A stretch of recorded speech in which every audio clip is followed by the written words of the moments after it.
This is WBSM On Demand.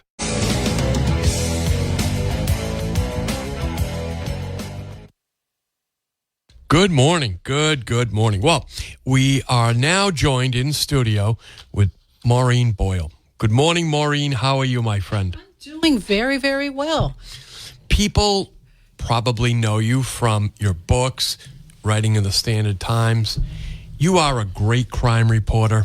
And now you're teaching people how to be writers. Yes, I am at Stonehill. How's tell you, that? I'm blushing. You were so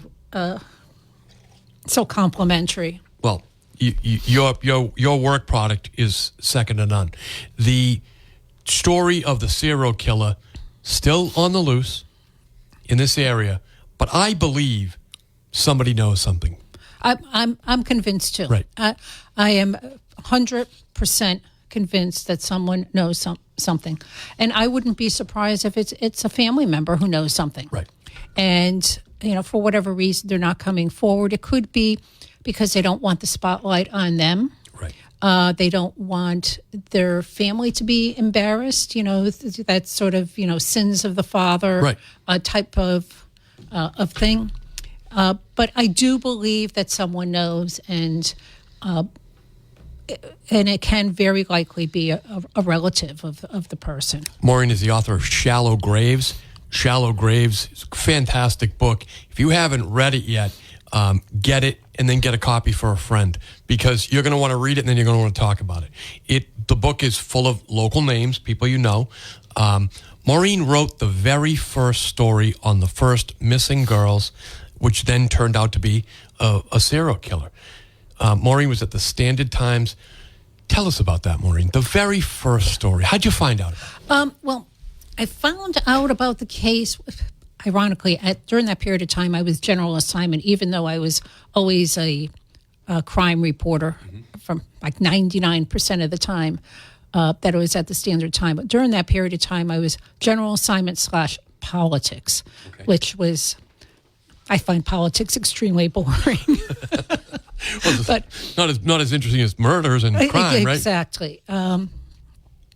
So I was talking to a police detective, John Dextrator, and I had been keeping track, noticing that there was a number of bodies that were cropping up on the sides of highways. At that point, I believe it was just 2. And I mean, it was not unusual for bodies to be found along highways. A lot of the mob would dump their bodies along the highways. And a colleague of mine had said, jokingly, and most of them, of course, were found by people who were stopping to relieve themselves. Right. And she once joked that if you gave lined up 100 men with a case of beer and lined them up along the highway, God knows what you're going to find. Right. So I wasn't that surprised when the first body was found. When the second body was found, that was kind of interesting. And then John Dextrator pulled me aside one time and said, you want to look at this because there's a lot of women that have gone missing. And what year was this, Maureen? Pardon? This was in year? 1988. 1988. And that was before everyone was using computers, guys. That was before everyone had a cell phone. That was before everyone was tracked. Yeah, you weren't tracked all the time. And so I went through the paper list of missing persons and noticed that women with a similar background, similar challenges in their lives, similar height, similar weight, went missing. And I started calling the families. There was, in the first story, I did not include one family one of the missing girls, because I wasn't able to reach her family, and I didn't think it was fair to include her in there without the family knowing about it, and that was Robin Rhodes. Okay. But that's what started it all.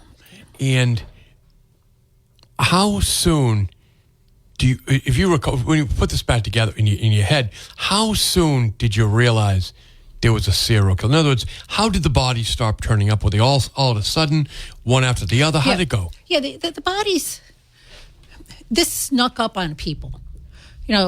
People who aren't from this area and who didn't live through that era are like, oh, they ignored it all. The police weren't paying attention. All these women went missing and no one cared. People go missing all the time. Yep. And people who have challenges in their lives, such as alcoholism or drug addiction, sometimes they check into rehab and don't tell the relatives, or they just go on a bender. No cell phones back then. Yeah, there was no cell phones. It was totally different than it is now. Exactly. Or they would just disappear for weeks on end. Right. What was unusual about this case, for most of the women, not all of them, but most of them, their families reported them missing fairly quickly because they did check in with their families. Okay. They were very close with their families, just like most people in New Bedford. New Bedford's a unique community. People do stay in touch even if they are, even if they have a lot of problems. Okay. But so the police did not see all the links in there because number one, no bodies were found in New Bedford. Right. That is such a fascinating fact to this case. Not a single body was found in New Bedford. One body was found in Freetown. One body was found in Dartmouth. So technically, that was a Freetown murder, and it was a Dartmouth murder. So, and New Bedford police had their hands full with their own murders. Sure. So no one really made the link then until John went to the DA's office and had told folks at the DA's office, his theory that the missing women were tied to the two bodies that were found. Okay. Unfortunately, this is before DNA. Yes. The first body, we later learned the woman had been reported missing in Fall River, so she wasn't even listed in the New Bedford list. So, and she didn't match any of the descriptions of the missing women in New Bedford. And the second body, the woman was on the list, but there wasn't anything that seemed to match to her. So she wasn't identified until much, much later, unfortunately. We have Maureen Boyle here in the studio. She's the author of Shallow Graves, which is a book about the Greater New Bedford serial killer, which is still uncharged. The book is fantastic for all the local people that you know, and some people you may not even realize, particularly some of you younger people out there. It's amazing to me how many people know the case and then how many people don't know the case. Yeah, I find frightening. Yes. When you get into the hub of New Bedford, most people do know about the case. But there's a lot of people that have moved into the area, and this is all new to them. Right. And when you get north of, let's say, Taunton, they've never heard of the case, even though during that time it was all over the news. Yes. You're going to be speaking coming up, right? Yes. Tomorrow I'm going to be at the Wareham Barnes & Noble, which is an absolutely wonderful store. I've been there a number of times. Okay. I'm going to be there with some other writers where we're going to be doing some readings. So it'll be a fun time. That starts at 4:00. And then I am going to be in Swansea on the 6th with a group of other writers, mystery writers, and something called Making a Mystery, which is always a fun time. That's going to be at the Swansea Library, but it's really at Christ Church because I think they're doing renovations there. Okay. And that's from 6 to 7, where if you go, the audience participates in creating a murder mystery. Oh, really? Yeah. That'll be cool. It's sponsored by Sisters in Crime, which is a wonderful organization of mystery writers. And it is a fun time. And then that's Swansea. That's in Swansea. And that's on the November 6th, the day after the election. So if you have an election headache, yes, if whoever you're voting for, and I like how you assume that the election's going to be over by then. That's very optimistic of you, Maureen. I hope it's over by then. We so all do. I mean, I think we'll have a good idea, hopefully, what it's like. Yeah. But even if we don't, you need a break. Everyone needs a break. And you can come out to where is it?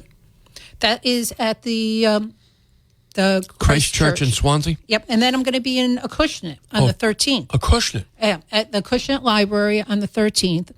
I love that library. It's really kind of neat. Beautiful, it's really right? neat. Yes, it is. It's at 6 o'clock at the 6 o'clock. Acushnet Library. That's on a Wednesday. And tomorrow you're in Wareham. Tomorrow I'm in Wareham. Mortal Remains. Shallow. Mortal Remains is another really good book. It is. It's out of print, but it's a great book. It is. It's the first one, but yours is much better. The Mortal Remains is on the Fall River cult burn. Yes. I got my stories crossed here. So you have your serial killers mixed up here. Well, you and I were talking about another case. Yes. At the break, but it got me crossed. So if you want to speak with Maureen, you can at 508-996-0500. If you have a theory on this case, if you know anything about the case, we'd love to hear from you. The local police that worked on this case, the amount of man hours they put into that case. Talk about it, Maureen. Oh, it was insane. It really was. Josie Gonzalez. There was Josie. Maureen had the state police units.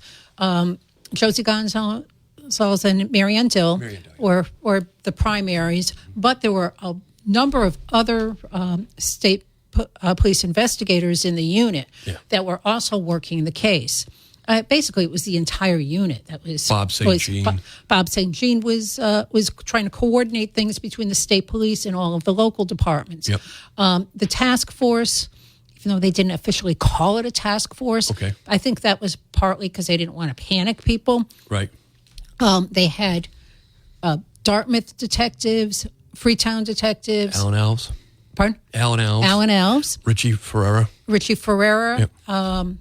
There was more, and Gardner Greene was on the task force. There was about four New Bedford detectives that were working on the task force. There was someone from Freetown, Fairhaven. Okay. Westport. And Jimmy Estrella still has one of the cases. Really? Yep. Who's a New Bedford cop. Oh. Detective. Which one is he? I don't know off the top of my head, but I know he's still got one. They got one of the unsolved, Yeah. 508-996-0500. Good morning. Thanks for calling. Good morning, Chris. Good morning, Maureen. How are you? I'm doing well. Good. Maureen, I read both your books. Excellent. Shallow Grave. I went to Grandma's. We're trying to figure out which. We got bad headphones here, I think. Is that okay? Can you hear me? No, I can't hear. Okay. Any better? Hello. Hello. Yeah. So you read both of her books. Both of her books. And Shallow Grave, I went to school with one of those girls. Astronaut. That I can't remember her married name, but I remember that time very well in our city. It was wild, right? And it was very wild. So she went to school with one of the girls. Oh, who did you go to school with? Astronaut was her last name. Of course, I just drew a blank. My God, Astronaut was her. Robin Rhodes. Robin Rhodes. Yep. Yeah, I went to school with her. I mean, she didn't live too far from me growing up. She came from a really nice family. We used to play together in grammar school. She was a nice kid, very artistic. Yep. Yeah, she lived in the far north end. North end of Bedford, yeah. And we, go ahead, I'm sorry. Yeah, her parents were lovely, absolutely lovely. They were. People. We were in sixth grade together. I remember she won the Art Award of the Year. She was extremely artistic and really a nice girl. I don't know, we kind of went different ways, when we got older, but she was a nice kid. I was very, very sad when all that happened. And she was beautiful. She was. Yeah. She was beautiful. Yep. So sad. But I remember that time because I was in my late 20s. It was in the late 80s, right? Yes. Yep. Yeah. I was in my late 20s, and I remember being fearful thinking that something was going to happen until we figured out that basically it was mostly like prostitutes that this was happening to, so on and so forth. But I remember being in Shaw's one night. I had 2 little kids, and I went grocery shopping at night when my husband was home, and I was in Shaw's, and I saw Ken Pont with a woman, and he was just staring at me. I took my groceries, I left them right there, and I went home. He was one of the suspects for people at home. Oh my God, he was frightening. Now, I can tell you that. He frightened me. I just left. I'm like, I'm out of here. That might have been a good instinct. Yep. Yeah. Just to make it clear, Robin Rhodes was never arrested, but as far as I know, for prostitution. Yeah, that's good to put. That's good to put it. Yeah, because some of them were, some of them weren't, right? Yeah, some were. I some were. certainly don't mean to no. She's a sweetheart. Yeah. But it was shocking, Yeah. The common thread was drug use and drug addiction. And as you know, during that time, people really didn't talk about heroin addiction like they do today. And there wasn't as many programs available, especially for women who were addicted to heroin. Absolutely not. And the whole thing with Ron Pina, mom living next door to Pont's mom on near Buttonwood Park, that was a crazy time. Yeah, you can't make this stuff up. No, I'm telling you. It was like unbelievable. They were like living right next door to each other. Yeah, for listeners who don't recall this, at one point, Ken Pont moved into his mother's house, and his mother lived right next door to Ron Pina, the district attorney, who was the district attorney at the time, and that was and Ron, I believe, at that time had a restraining order against Ken Pont, so that created some other friction there. It was a wild story. The whole thing. Yeah. It was a wild, and the church in Freetown, St. John Newman, my church. That's my church too. That's right. Where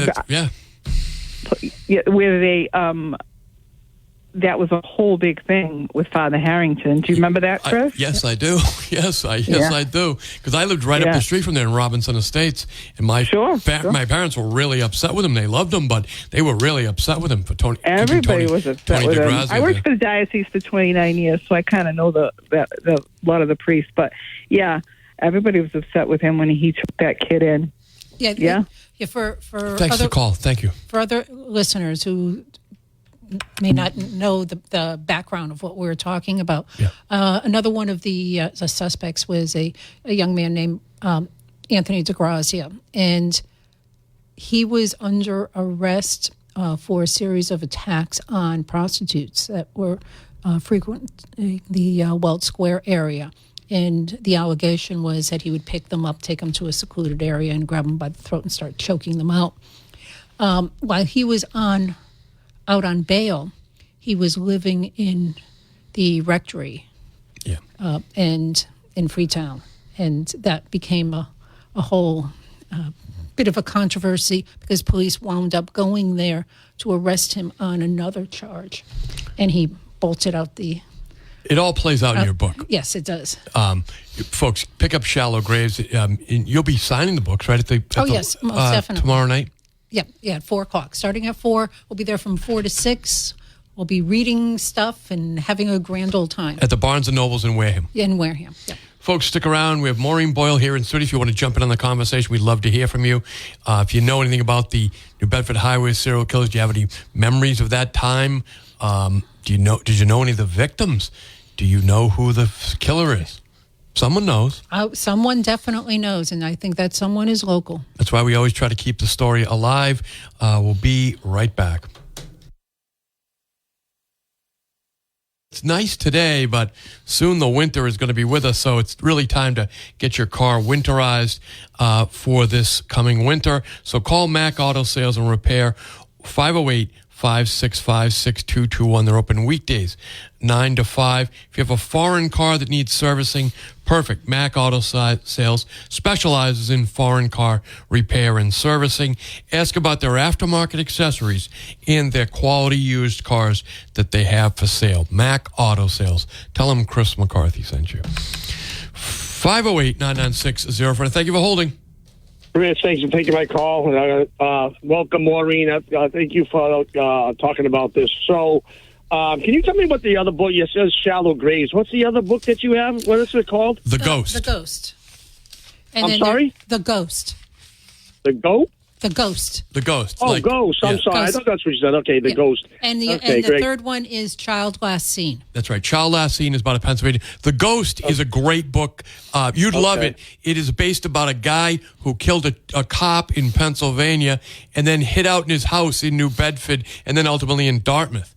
While the FBI was allegedly looking for him. Yeah. Oh, because I heard you say something about mortal remains, but I looked that up, and that it was somebody else that wrote that. Is that correct? Yeah, that's about the Fall River cult murders. Oh, okay. I'm going to look up all those three. But so, just a quick story. I remember those times because I was about, I want to say, I was about 19 going on 20, somewhere around there, and.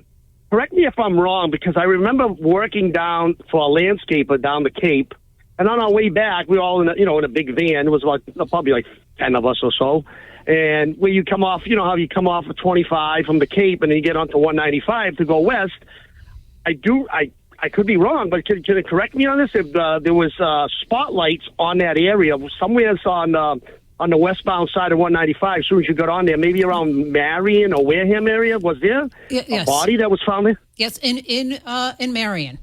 Okay. So I remember the big spotlights and the state police was there, so I didn't want to talk out of turn that my memory was wrong, but I remember coming around the bend and seeing that, and it was a crazy time because city had just come out of the trial with Big Dan's, and now you have this going on like 5-6 years later.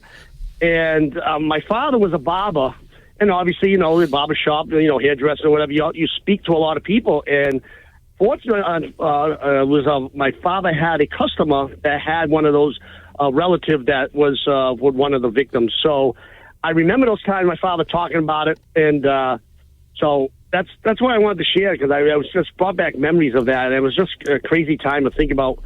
I feel bad for these people, and I hope someday somebody comes forward and. Or wherever it may be, and find out who actually did all this, because it's been a long time. It's well overdue. Thanks for the call. Talk about that body in Marion. Yeah, that was one of the last bodies that was found, and what interesting fact about that is that body increased the murder rate in Marion 100%. Okay. So if you look at crime statistics in Marion, and you just look at statistics, it would show the murder rate at 100% because they hadn't had a murder in like 80 years or something absurd like that. There were people who were seen around that body, though, right? I think, is that one of the ones where the pickup truck rumor came from, or is that a different body? Well, there's been a couple of, everyone seemed to have seen a pickup truck. Okay. But of course, as we all know, when you start looking for pickup trucks, they are everywhere. Yes. And trust me on that, because during that period of time, I was chasing pickup trucks all through the area. It's like, oh, this person has a pickup truck, and that person has a pickup truck, and the colors, and it is enough to drive you crazy. At that time, this is the mid and late 80s. Heroin was a big drug in the city. Cocaine was probably a big deal too, and street prostitution. Yes, it was a big part of this culture. It was, and the girls that were on the street were there because they were addicted to heroin. Mm-hmm. They weren't there because it was a quote unquote job. They weren't workers. When people say, "Oh, they're sex workers," that conjures up this vision that they're clocking in and clocking out, and they're getting health benefits, and they're unionized or something like that. No. These were desperate women who had a problem, and they were desperately trying to feed their habit. And some of them were on the street and still trying to get into treatment. Mm-hmm. It was no coincidence that the cost of a packet of heroin at that time was $20. Okay. And a sex act that they were charging was $20. Okay. So there was any of the men that were picking up the girls on the street at that time, they were contributing to their problem. And it goes on today. Yeah. In other words, if you're picking up a prostitute, well, anyway, Maureen, talk about, because I've talked with the late Paul Walsh about this, I know you have. There were a lot of people picking up prostitutes at that time. I was absolutely shocked. And there was one time I used to go out with members of the Vice Squad. Mm-hmm. It was just called OCIB at that time, when some of the female detectives would go out posing as prostitutes as a reverse sting. And I would go out there with them. And, of course, we had certain rules. I wouldn't talk to anyone.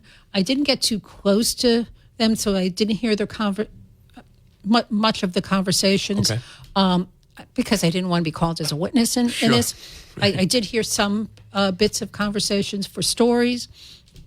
But I recognized some of the cars that went by, and they were people that knew me. And there was no reason for them to be there. Right. And they went by, looked, and then went whoop, got out of there really quickly because they knew that something was going on if I was there. And these were people that were fine, upstanding businessmen. It's just you and I. You can tell me, Maureen. It's just us. Yeah, and your hundreds of thousands of listeners. Yes. Good morning. Thank you for holding. Hi. Miss Boyle. And I called you before Christmas. Yeah. Okay. I had contacted you once a few years ago, but I was driving taxi at them days in the 80s. So going through the Wells Street areas and through other, 2 o'clock in the morning, 1 o'clock, 2 o'clock. And so you get to know some of the girls and what's going on because you're picking up fishermen that they're coming in. And so one of the girls that told me that he ended up dying after that was there was a fellow, and I'll just give the initials because I don't want to, say anything about it. His initials were A.B. A.G. A.G. I don't know if that rings any bell for you. It's A.G. Oh, yes, I know who that is. Yeah. Yes. Yeah. Someone who was also working as a cab driver. Yes. He actually owned his own. Yeah. Yeah. He was called before the grand jury. Oh, was he? Yeah. Well, he was the one that. That's what the story that I was told. As a matter of fact, I picked up a girl going to. At the time, Melville Towers had the clinic. The methadone at the time. So, and she told me about him, like he was flipping out at night, and he was, when he wasn't on duty, then he would go and pick up these girls, and then this girl that I ended up bringing her back home, she was dead like 2 weeks later. So, it was kind of like funny not funny, but you know what I mean. It was. No, was she one of the victims, or did she die of an overdose? That I don't know.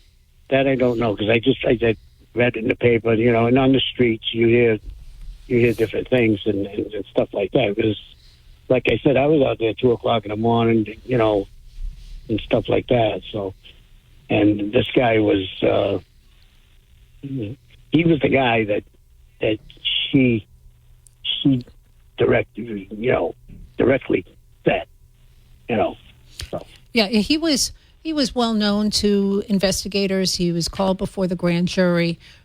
He was quite the character on the street. He was unmistakable when you saw him. But he did know he did know all of the girls. He knew everything that was on the drug scene then, and I believe they were asking him quite a number of questions about what was going on, who was, if he had seen any of the girls. They did press him quite a bit. Yeah. But it was my understanding, initially they were looking at him as a possible witness who could have information about the case, but they never did, You never rule anyone out. Sure. Well, I think that they might have been an error there, but I know he's gone now. So Yeah. I mean, it's whatever. He was quite the character there. Thank you for the call. Yes. Thank you for the call, my friend. Thank you. Okay. So you know who he's talking about. I know exactly who he's talking about. He's an interesting individual. What am I doing here? Very recognizable. Very recognizable. We're going to take, if you're on hold, stay there. I do want to speak with you. If you want to speak with Maureen, you can at 508-996-05. We're going to take a quick break and we'll be right back. Studio, and we are talking about her book, Shallow Graves, and we're talking about the ghost as well. But you're going to be speaking tomorrow night and a couple other nights. Yes. Tell people where and when. I am going to be at the Barnes & Noble in Wareham tomorrow at starting at 4 o'clock with a number of other local writers. We're going to be doing some readings and answering questions and things like that.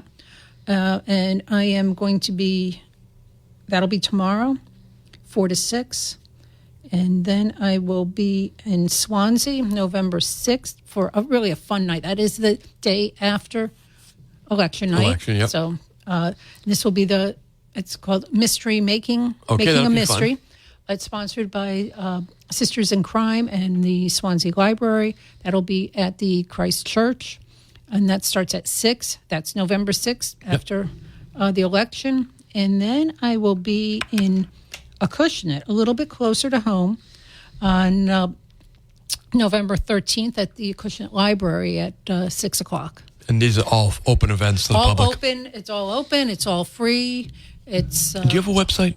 Yes, I do. MaureenBoyleWriter.com. MaureenBoyleWriter.com. Let's go right back to the phones. Good morning. Thanks for holding. Hi.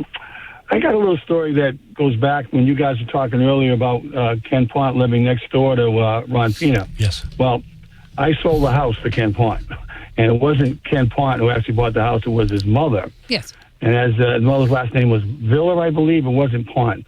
Well, anyway, as we're going through the walkthrough the last day before they're going to buy the house, she says to me, we almost didn't buy the house. And I said, why?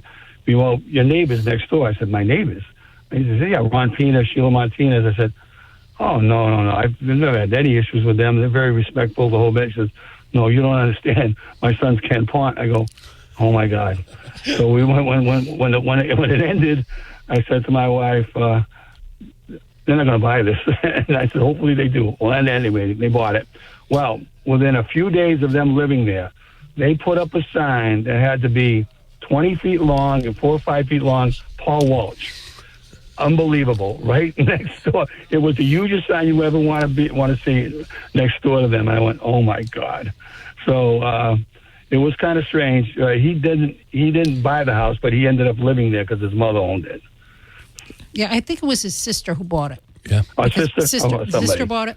And, But it was, and the sign wasn't facing the street. It was facing Pina's house. It was the way it was angled. Unbelievable. It was unbelievable. Yeah. I said, they must have said to me, what did you do? Who did you sell this to? And I'm like, because right before we were leaving, they said to me, actually, who did you sell the house to? I said, some woman named Villa. And I knew that they were related. I said, oh, my God.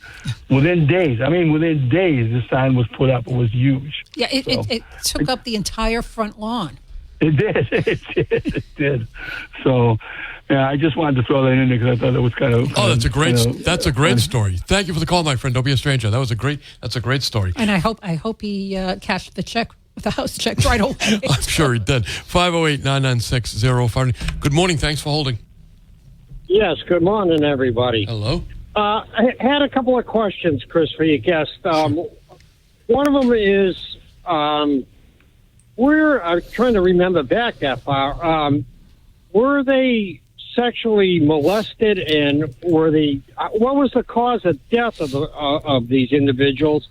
And my second question is, it sounds like we've always headed towards a male being the culprit of this. Could it possibly be a woman? I'll hang up and listen because I'm just I'm just thinking of the cause of death. Is it the force of a male, or could it have been a woman that killed these individuals? I'll hang up and listen. Yeah, that's a great question. Yep, that is a good question. How did they die? It's believed that all of them were strangled, based on the evidence at the scene. The cause of death of, I believe it's 2 of the women, was strangulation. All the other ones were undetermined. But based on the evidence, they believe that all of them were strangled. They were found months, if not years, after they were killed, right? Yes. And they were decomposing in the woods. Yeah. So, and back then, much less sophisticated. Yeah, and DNA was a whole different type of DNA testing back then. It appeared that at least one of them, based on what they found at the scene, it looked like one of the victims was perhaps may have been sexually assaulted. 508-996-05. If you're on hold, stay there. We're going to take a quick break. We'll be right back. Her other books and where she's speaking, because she speaks regularly in the area. It is MaureenBoyleWriter.com? Yes, MaureenBoyleWriter.com. I'm also on Twitter. I'm on Facebook. Yes. I am on, you name it, I'm on it. You can find Threads, Instagram, Blue Sky, whatever one you want. Good morning. Thanks for holding. Hi, Chris. Hi, Maureen. A person like you that researches these horrific crimes, in your head, you probably have a name of the person you most believe, out of the years that you've researched this, that is responsible for this. Is there a name in your head? I never say, because I don't think it's fair. I mean, I'm not going to ask you for the name. Yeah. I'm not going to ask you for I am leaning towards one particular person, but I could be wrong. All the names are in your book. Yeah, all of them are in there. Yeah. So if it could be someone completely, different. But then I think that I have a number of names in the book. Okay, thank you. I was just curious if you have narrowed it down through all your years of research to a certain name. And is there possible maybe someday you would actually say that? I don't know. I think it would be unfair to the individual's family. Yeah. To say that if they haven't been charged or there isn't, more than supposition. Thanks for the call. Yeah, because they're not able to defend themselves, but it's possible the police could solve the case. Yes, I'm convinced that they will. Yes. Even though there are a number of police investigators who say it's never going to be solved. But I am convinced it will be solved because so many of these cases have. Yes, and our district attorney, Tom Quinn, is on to these cold cases. Yes. He's solving these cold cases all the time. Yes, and you look. He's got a cold case unit. Yep. They are very, very good. You don't hear about what they're doing, right? And you should not, because I know a lot of family members think that police aren't doing anything, but police very often do these investigations without notifying the family and follow different leads because they don't want to give false hope. Right. And that would be very unfair to family members. Maureen, I want to thank you for coming in. Well, thank you. It's always wonderful. MaureenBoyleWriter.com. Yes. That's all the books are there, folks. I love Shallow Graves.